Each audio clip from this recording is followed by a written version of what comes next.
Hello, folks, and welcome to the Vinson Voice, a weekly program where we talk about what's happening at the Carl Vinson VA Medical Center here in beautiful Dublin and Lawrence County, Georgia, and across VA.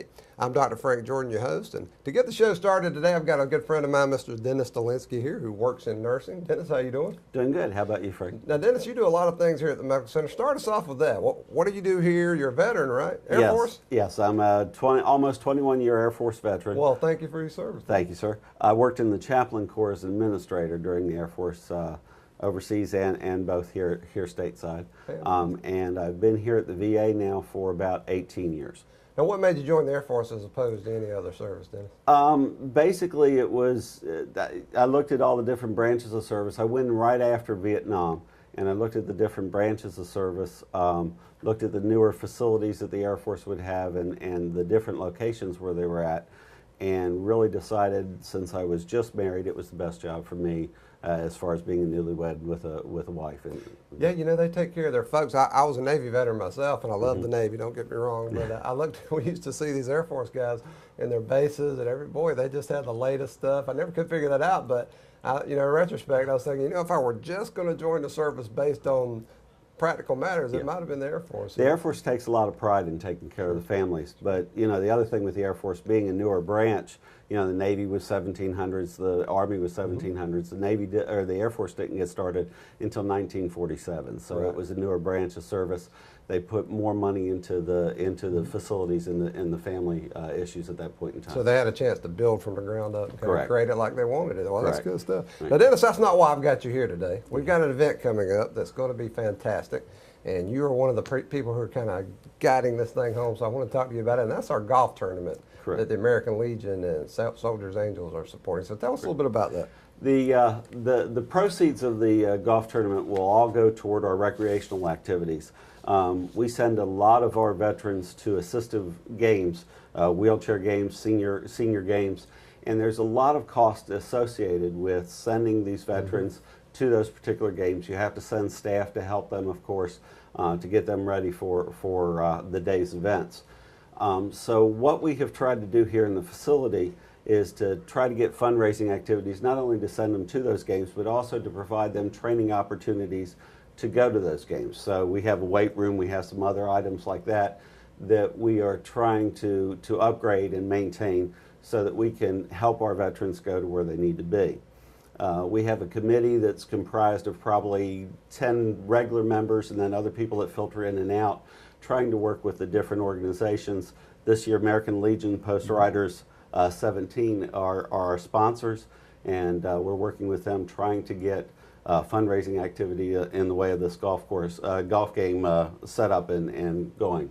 Yeah, and a lot of people don't understand we can't use our appropriated funds from Congress to do our games, and so we have bake sales and you name it, all kinds of activities, try to raise those funds to get our veterans, the National Veterans Wheelchair Games and the Golden Age Games, where they do so fantastic, and all of our folks put in a lot of energy. And in this event, the American Legion Paget Web Post 17 Riders and Soldiers Angels, who we have here locally, and they're a wonderful group of folks, both groups, they're going to help us out. And the golf tournament is on October 22nd at Riverview Golf Course, right? Correct. Now, we got a special guest there. That's Mr. Lindsey Scott. UGA fans will know that name, right? Yes. Actually, football fans should know that name. Yeah. Mr. Scott, of course, is a member of University of Georgia lore, catching a pass in the Georgia-Florida game that resulted in a win for Georgia. He went on to a pro career playing 4 years for the New Orleans Saints. Right. So he is an active member. When we looked at this to try to set it up, we looked at the football schedule and we took the date that Georgia was not playing on, October 22nd, as the day that we would do this program. Mr. Scott will also be here on the Friday prior to the game. He's coming in early so that he can meet with some of the veterans and get to spend some time with them. And then we'll be having another fundraising activity Friday night that will be we're calling that an evening with Lindsey Scott. An evening with Lindsey. That will be a meal, and it also is a silent auction at that point in time. And that's right here in our auditorium. And that's right here in the auditorium, open to the general public. So, folks, if you want to meet, there are a lot of reasons to come to this event, just because we want you here at our medical center so you can see what we do with our veterans, America's heroes. But also, if you want to meet a football legend, now you know the Tennessee-Georgia game was this past weekend. It was a heartbreaker, but one of the most exciting games I've ever seen. But Lindsey caught the pass, and he won at that time back, I think it was 1980, right? I believe that is correct, yes. So if you want to meet a football legend, you need to come join us on October 21st. Now, there's going to be a silent auction at 6:30 p.m., then dinner starts at 7:30 p.m. You get to meet Mr. Scott, hear some of his comments. It's going to be fantastic right here in our auditorium. And then again, the golf tournament is going to be the next day, October 22nd. And if you want to get buy tickets for this event, register for golf tournament, whichever one or both, we hope you'll come to both. Just contact Dennis Dolinsky here at 478-595-7551.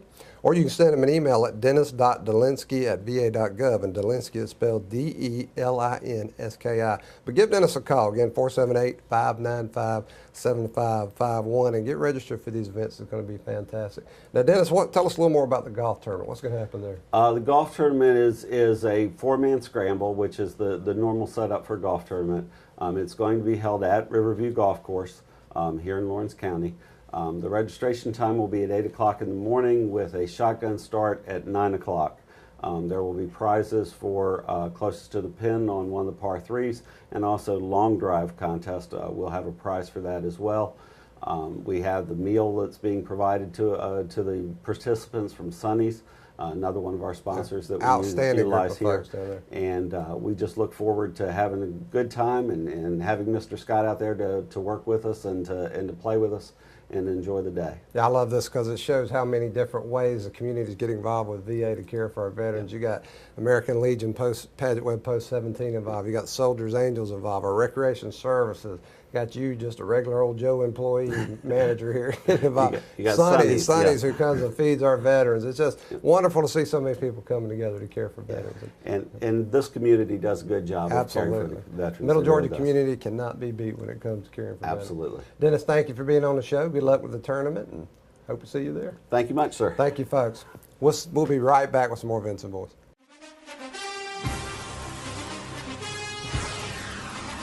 It's time to tackle our great savings on all of our hardwood flooring. We've got a great lineup of laminates, ceramics, and carpet. So roll into Bailey's Custom Flooring. Don't forget, we also have vinyl and carpet in stock.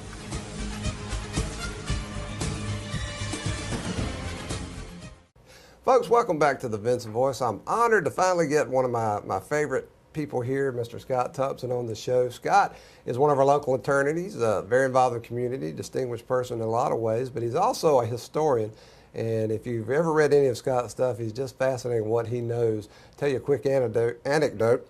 I like to get around and ride around Lawrence County, Middle Georgia a lot, just ramble around on a beautiful day. And I was headed through Capital one day and just happened to pull off a side road and said, let me see what's down here. And I ran into a little town, not much more than a postage stamp. When I say it was a block wide, that's really being a little bit extravagant because it wasn't quite that big. And I knew it was obviously a little town. I'd never seen it, didn't know what it was called. And so I sent Scott a message. I said, Scott, I described it. Scott, what is this? Have you heard of it? Immediately he popped back, well, that's Plainfield, Georgia. Well, that just shows you the depth of his knowledge about local history. And it was just we're fascinated to get him on the show because Scott and I have talked about the medical center here many times, and he's given me a lot of interesting tidbits. So to get him on here to talk firsthand about this, you're going to enjoy it, I promise you. Scott, welcome to the show. Good to be here, Frank. Now give us a little bit of your background real quick. Well, I was born, about 500 yards from here back in 1956, and have been here all of my life except for a short period of time when I was at college at Mercer University in Macon. Went to Atlanta Law School, started practicing here 33 years ago, I'm sorry, wow. Okay. This November, and have been in private practice since then. I've been a member of the Historical Society or an officer since 1990, 26 years now, 25 years with the Downtown Development Authority. Just so many things I can't even remember everything I've been involved in. You like to stay busy, don't you, Scott? Scott, he keeps me going. There you go. And your dad was a veteran. Tell us He was a a naval veteran. I want to hear about that. He was a naval veteran. He went in to be a pilot, got kicked in the nose playing soccer, messed up his equilibrium, so he went to Fort Pierce to train as a UDT, underwater demolition technician. Oh, fantastic. Nowadays would maybe called a SEAL. Right. He went through that training, went through amphibious landing training, went to Fort Pierce, Maryland in anti-aircraft, and that's what he did during his brief time in combat in the Battle of Okinawa. Wow, that's fantastic. Shooting at Japanese kamikaze pilots. Yeah, it's funny how a lot of our World War II, a lot of our veterans, a lot of our World War II folks remember their experience. You know, they'll always seem to downplay it. Yeah. And I say if you spent one day in combat, you're a hero to Frank, because that's wild stuff, you know. So he was a World War II veteran. And came back to flight school, and then left flight school to come to practice law here in Dublin, and then was asked to go back in Korea, but my mother vetoed that. She vetoed. Well, and of course, Mr. Dell was one of our most distinguished citizens. Yes. He was a wonderful person.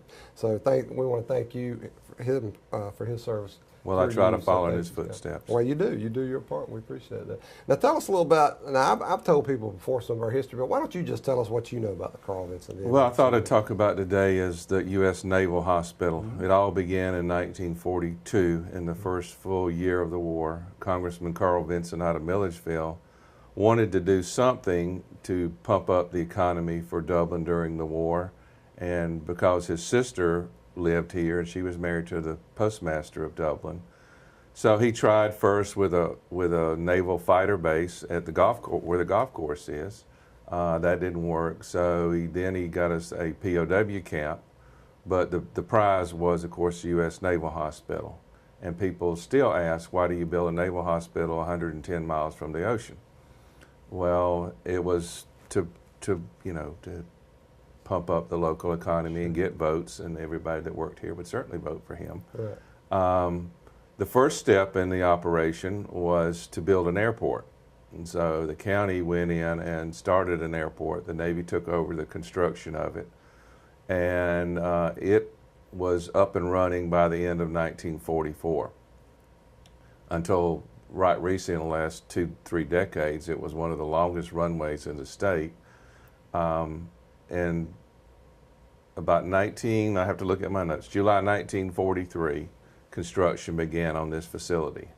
The city of Dublin ran a lot of water lines and those kinds of things, built up the infrastructure, started building a better road, better highways out this way. Housing was starting to go up, at least temporary housing for all the construction workers that were here. R.A. Bowen Company out of Macon did the construction, and it took virtually 1.5 years to build this place. If you go back in time a little bit backwards, this was the rather large and prosperous farm of Captain W.B. Rice. Now, he wasn't a naval captain, he was just called captain. Right. Southern tradition. Southern tradition. His home here was set about where the flagpole is, was named Brookwood. And he lived here until his death in the 1920s, and then the Roach family, who's still here and still have a farm business, purchased the property. And the government negotiated, and finally bought this for $112 an acre. Wow. Which was a premium price in those days. Oh, yeah. And they began to lay it out. As you drive through the VA, you might notice some of the streets have names. They're not names like Jefferson and Jackson and the streets that we know of, but they're all named for naval personnel who were killed in the first 1.5 years of World War II. Every street here is named for someone who lost his life. They're all male except one. Edna Mara was a nurse, and she was flying back home and was on a plane that crashed somewhere in the western United States. Obviously, as the construction was starting, we had lots of people coming here as far as jobs. There was the initial, I guess, the administrative crew from the Navy that oversaw this, and that was a Lieutenant Commander Louis Dozier, came down from Charleston to oversee the actual building of the hospital. So I guess you would say he was the first commander of this installation. It was completed right after Christmas in 1944, and on the 23rd of January it was opened, dedicated. Carl Vinson, who put so much effort into this, and Senator Walter George were not able to come to the dedication.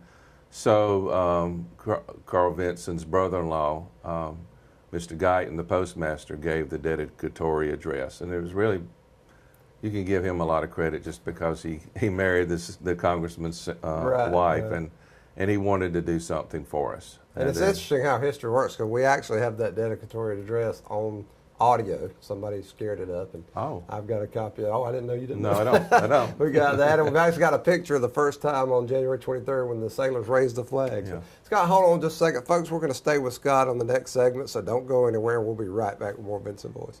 Back to back. At Dublin Nissan, we've been honored 2 years running with Nissan's Award of Excellence. Thank you. Thank you. Right now, save up to $5,000 off an Altima or Rogue. Save even more with up to $7,500 off a Maxima or Murano. Dublin Nissan has the winning team.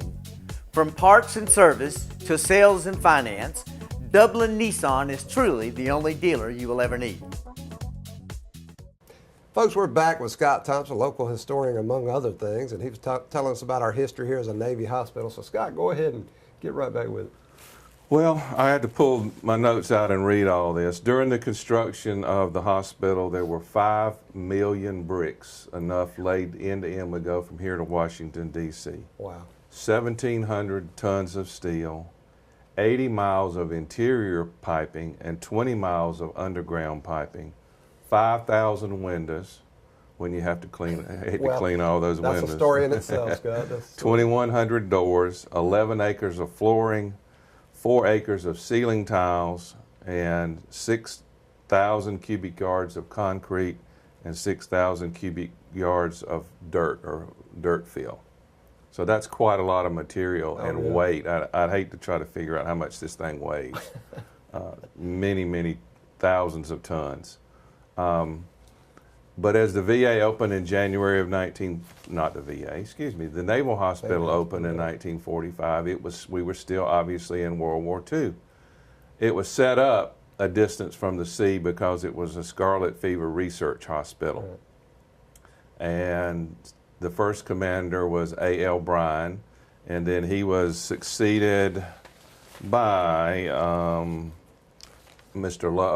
Captain Logue, and then eventually by Leah Sartain. And he was sort of famous in his day. He was the medical director of Bilba Prison, a Japanese prisoner of war camp. He himself spent almost 4 years in a POW camp. Oh, wow. And he was the last commander of the Naval Hospital here. During that time, especially during the war years of 45 and still 46, we drew a lot of famous people who would come here to visit the veterans. As you mentioned earlier about Lindsey Scott, well, there was big bands that would travel from Michigan and Ohio down to Florida, and we were right on the path, and they would stop in and play a concert for the veterans. Many times they weren't even announced. Sometimes they were announced, and the local people would come in at night and have a dance with some of the big bands. In 1948, a group of actors came out of Virginia and did a play here called John Loves Mary, and one of the supporting actors in that cast was none other than Ernest Borgnine, who was in the Navy. in the Navy during the war. The two most famous came both in the early early months of 1945. First, it was Eddie Rickenbacker, a World War I ace, and went on to be president, I think, of Eastern Airlines. He came here in March of 1945. And in the latter days of April in 1945, Helen Keller, when she was doing a tour of the United States, she came to Dublin to visit the patients here at the VA. She had some local friends, so Miss Keller actually spent the night here in Dublin, about where the First Baptist Life Center is located today. All during those years, again, the big bands came. I'm sure a lot of people came in that were never announced or published to visit the veterans. In June of 1948, the Navy withdrew from the hospital, and it became a veterans hospital. I can't tell you when it was named for Carl Vinson, maybe later on in the early 80s, I think. 1983. 1983. We've actually got the letter that President Reagan signed and gave to Dr. J. Roy Rowland, who was in Congress at the time, hanging up in our lobby. Very proud of that. I can't go without mentioning some of the what I call the kids of the VA, but I'll start first with, back in 1945 when the hospital first opened, there was a doctor here out of Illinois named Frank Gowdy. And he had gained some fame back in his early years playing college football for the University of Chicago, with Amos Alonzo Stagg was his coach, and Frank Gowdy was an All-American tackle for the University of Chicago. Over the years, a lot of sort of famous people have passed through here. I call them the kids of the VA. Charlie Bradshaw moved to Dublin in his junior year. In the early 1950s, his father worked at the VA, and he went on to fame as a small college football player, but more importantly, he and his partner, Jerry Richardson, who now owns the Carolina NFL team, they founded Hardee's Restaurant, and then they went on to own Century 21, Trans World Airlines, Hilton Hotels International. Another kid that grew up here, John Goodwin, his father worked at the VA. They left Dublin like all these kids did, but he went on about 12 years ago to be the first commander of the USS Ronald Reagan. He was a naval aviator, but they made him in charge of building the ship. And right before he turned it over to a real ship type person, they let him command the ship, take it out and bring it back around. And then last but not least, fellow named Birch Johnson, who is one of the greatest trombone players in the world. If you've seen the second Blues Brothers movies or listened to some of the Blues Brothers album, you will see him or hear him playing trombone. That's fantastic. And no telling how many other, the great-grandson of Geronimo, I think it was, or Sitting Bull, I can't remember which one now. I think it was Geronimo. Geronimo was here in the 1950s. Just a lot of people that come through here. A lot of them are not famous, but all of them are heroes to me. That's right. I agree with you. That's why I call them America's heroes. And we actually had some German prisoners of war here briefly one time. German prisoners of war, when they were being guarded by the Army, we had Army-Navy football games and Army-Navy basketball games and baseball games right here in Dublin. And one thing they did change, they let the naval personnel go to the Theatre Dublin now. Back then it was the Dublin Theatre, and go to the movies on Sundays. And then the rest of the people said, well, hey, if the Navy people can go, why can't we go to Sunday? So that was the beginning of Sunday movies in Dublin. Before then, they had been banned. Okay, that's an interesting tidbit. I didn't know. That's fantastic. Well, Scott, let me tell you something. It is good to know we've got people like you around who cherish history and honor it and see it as important as I do and some other folks, because I tell people, you know, history is not just a subject, and my estimation is the subject.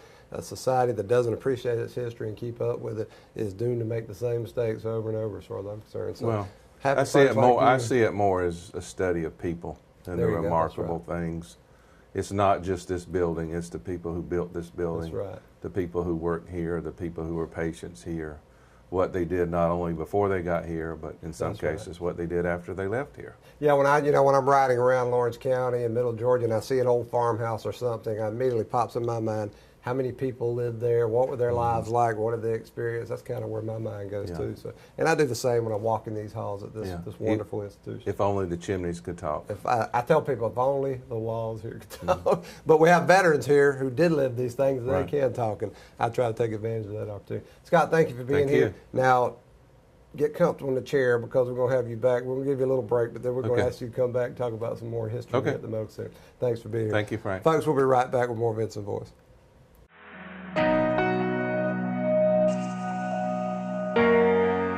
Well, my granddaughter called him. I was in the hospital, and when I come out of the hospital, she had me set up with Pruitt.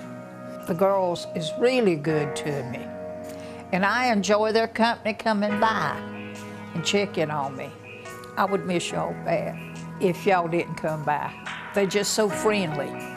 And I think Pruitt is a good organization. Please call us at Pruitt Health Hospice of Swainsboro. We're here, we're available 24 hours a day, 7 days a week. We want to be there for you and your family. Please give us a call.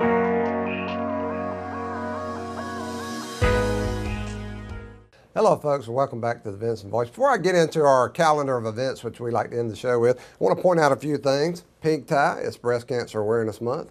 Whether you're a veteran or not, we want you to take care of your breast health, get those checkups, and be informed about breast cancer and be aware. So, purple, Domestic Violence Prevention Month, folks. Domestic violence is a serious issue. We want you to know about that too. Plenty of resources out there. If you're being abused or you know someone's being abused, please reach out to them and let them know what's going on and help where you can.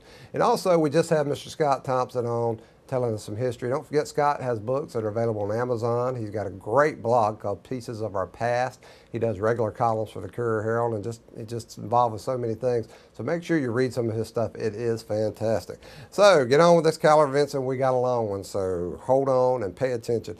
And we got a fall festival coming up on Saturday, October 15th. That's going to be from 9 a.m. to 1 p.m. right here on our front lawn at the Medical Center. Now, it's going to have a lot of healthcare related stuff, services and programs for veterans, but a lot of fun stuff too, games and that kind of thing. You can get your flu shot out here, veterans, so come on and get that over with. And if you want any more information about that, you can call our main exchange, 478-272-1210, extension 3572. Talk to Miss Dorothy Gibson, or you can shoot Dorothy an email at dorothy.gibson@va.gov, and that's Dorothy, DOROTHY.GIBSON@va.gov. And on October 20th is our annual peek out on our front lawn. Now, this is where we take a group picture of all the folks wearing pink to support Breast Cancer Awareness Month. We want everybody to come in, bring the kids, bring the groups. It'll be at 10 a.m. right on our front lawn here at the Medical Center, October 20th, pink out photo. Come on in, won't take but a few minutes, and you'll be glad you participated. And then on October 21st, we're going to have an evening with Lindsey Scott. Now, Lindsey Scott is a very famous University of Georgia football player. He caught the pass in the 1980 Georgia-Florida game that pulled it out of the fire and won it for Georgia. He's going to be here on October 21st. The silent auction starts at 6:30, and then dinner is at 7:30. And you can get tickets for that by calling Mr. Dennis Dolinsky at 478-595-7551. Again, that's 478-595-7551. Or you can call Ceci Jones at 478-290-0564. 478-290-0564 for Ceci Jones. You don't want to miss this, folks. It's an evening with Lindsey Scott. It's going to be fantastic. And then the next day, on Saturday, October 22nd, we're going to have a golf tournament at Riverview Golf Course. Now, the American Legion Pageant Web Post 17 and the Soldiers Angels are the ones that are hosting this, and they're going to give the proceeds to us here at the Medical Center to help our veterans get to the National Veterans Wheelchair Games, Golden Age Games, and a lot of other activities that we need support on. So we hope you'll get out there. Give Dennis a call at 478-595-7551 to find out how to register for the golf tournament. You're going to have a lot of fun, and you're going to be supporting America's heroes. So make sure and get with us on that day. And then we're collaborating with Fairview Park Hospital this year. We're going to have a pink out for Dublin on October 27th. Now, what this means, we're trying to get as many people in Dublin and Lawrence County as we possibly can to wear pink on October 27th. Dress up your organization, dress up your office, whatever. Put pink out everywhere so we can bring awareness to Breast Cancer Awareness Month. It's going to be fantastic. It's great to be collaborating with Fairview Park, one of our strongest partners, and our Dublin community. And then again, our Veterans Day program, annual Veterans Day program, is November 11th at 11 a.m. right here in our auditorium. Not too soon to start preparing for that, folks. 11/11 at 11 a.m. Remember that. We want to see that auditorium fill up so we can honor America's heroes. And then finally, to our veterans and other stakeholders, I want to remind you that our emergency department is going to convert to an urgent care center on November 15th with hours of 8 a.m. to 8 p.m. Again, that's November 15th. Our ED converts to an urgent care center, 8 a.m. to 8 p.m., 7 days a week, including holidays.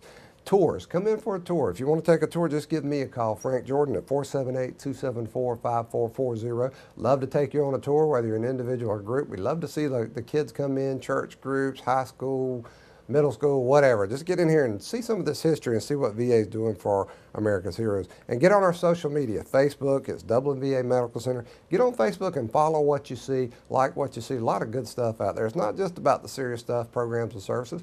We do a lot of history pieces out there, a lot of good stuff. And get on our Twitter feed. It's at VA Dublin. A lot of good things going on there. So folks, until next week, we'll hope you'll come see us here on the Vinson Voice and see what's going on in VA and at the Carl Vinson VA Medical Center. See you next week.